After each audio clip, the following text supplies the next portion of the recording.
All new Diwali collections. இங்க புதுசு எல்லாமே புதுசு. ஆனந்தம் சில்க்ஸ்.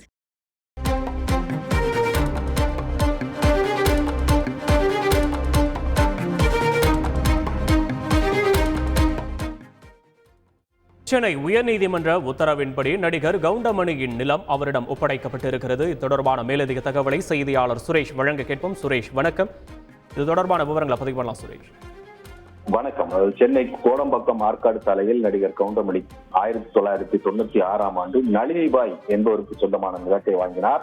அந்த நிலத்தை ஸ்ரீ அபிராமி பவுண்டேஷன் என்ற கட்டுமான நிறுவனத்திடம் கொடுத்து 27,700 சதுர அடி பரப்பிலான வணிக வளாகத்தை 15 மாதங்களில் முடித்து தர வேண்டும் என்ற ஒரு ஒப்பந்தமும் செய்து கொண்டார். இந்த கட்டடப் பணிகளுக்காக ஒப்பந்ததாரர் கட்டணமாக 3,58 லட்சம் ரூபாய்க்கு ஒப்பந்தம் போடப்பட்டு 1996 முதல் 99 வரைக்கும் கிட்டத்தட்ட 1,04,00,000 ரூபாய் கவுண்டமணி அந்த நிறுவனத்திற்கு வழங்கியிருக்கிறார். இந்த நிலையில 2003 வரைக்கும் இந்த ஒப்பந்தப்படி அந்த கட்டுமான பணிகள் எதுவும் தொடங்கவில்லை என்று சொல்லி கவுண்டமணி தரப்பில் சென்னை உயர்நீதிமன்றத்தில் வழக்கு தொடரப்பட்டது. இந்த வழக்கை விசாரித்த உயர்நீதிமன்றம் இது சம்பந்தமாக ஒரு வழக்கறிஞர் ஆணையரை நியமிக்கப்பட்டார். அந்த வழக்கறிஞர் ஆணையர் அந்த கட்டடத்தை ஆய்வு செய்து 46,51,000 ரூபாய்க்கு மட்டுமே அந்த இடத்துல பணிகள் முடிக்கப்பட்டிருப்பதாக அறிக்கை தாக்கல் செய்யப்பட்டது.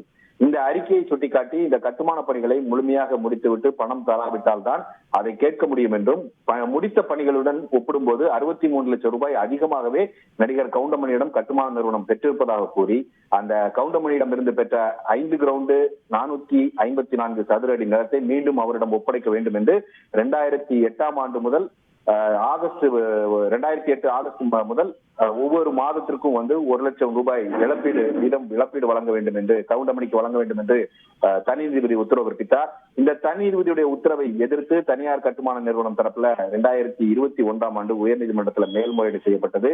இந்த மேல்முறையீட்டு வழக்கை விசாரித்த 2 நீதிபதிகள் அமர்வு தனி நீதிபதி உத்தரவை உறுதி செய்து அந்த கட்டுமான நிறுவனத்தினுடைய மேல்முறையீட்டு மனுவை தள்ளுபடி செய்து உத்தரவிட்டிருந்தது.